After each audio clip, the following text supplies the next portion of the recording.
Debt-laden companies and nations are today's top picks from Breakingviews. Lonmin faces a bleak future without major investment. And as Athens wants to delay austerity again, does it have an ace up its sleeve? With me is Reuters Breakingviews assistant editor Robert Cole. Morning. Hi, Robert. Right, it doesn't look good. It looks pretty bleak for Lonmin. What is a potential solution to this? Well, we think that Lonmin has either got to go big on this or go away. Frankly, no one's trying to underestimate the difficulty of the problems that it faces in South Africa. But frankly, these are I'm tempted to think secondary compared with the difficulties that South Africa and its workers are suffering as well. And Lonmin has to respond to this situation. But we think that if it had the guts to go big and raise a lot of new money, it might be able to get itself out of a very, very difficult circle, a very, very difficult, vicious circle. If it can raise money, and that's a very big if, but it's not only the management that are a question here, it is the investors. The investors have to step up. Well, the investors have to buy the shares if they do a rights issue. Absolutely. Right? And everyone would think, well, Lonmin couldn't possibly do a rights issue now because the investors wouldn't back it. And one can understand why they'd be very cautious. But one can also say that actually, if they don't do something like this, if they don't stand behind the company and give it the investment it needs, they're going to look at the rest of their investment going down, down the Swanee. So a big investment now, I think, could break this vicious circle. It could, crucially, mean that Lonmin can invest in new mines or refurbish its old mines. Pay its miners better. And that means that the efficiency would go up. That means it can, yes, pay its miners better, or at least give them much better conditions.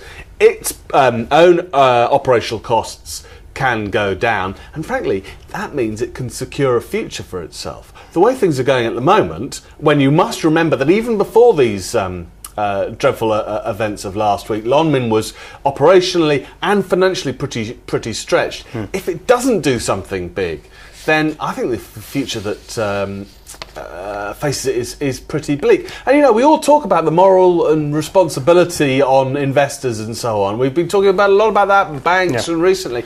This is a chance for investors to say, look, let us dig deep as well. And I think symbolically, if the investors were to take some financial pain, that would do an enormous amount of good. I mean, trickle down to the workers and say, well, we've got to take our pain, we're all in this together. Let's try and get out of it together as well. Okay, just very quickly go over this Greece piece from Neil Unmack. Whet our appetite.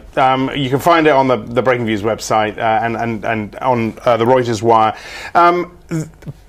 Possible, not solution necessarily, but there's a way out of this maze. It's a kind of clever way of trying to kick the ball into the long grass by the authorities, but not look as if they're doing that. I mean, we know this. On the one side, we've got Greece, who wants more lenient terms from their lenders, and we've got on the other side Germany, for the sake of simplicity, who don't want to be looked like a patsy.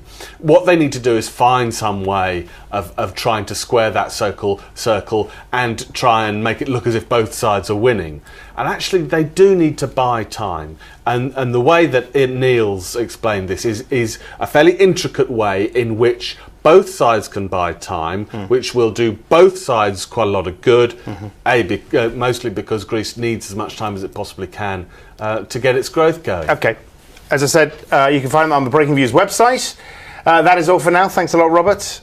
For more insight, watch our US Breakingviews show every day, 12:30 Eastern, 17:30 BST. I'm Axel Threlfall. This is Reuters.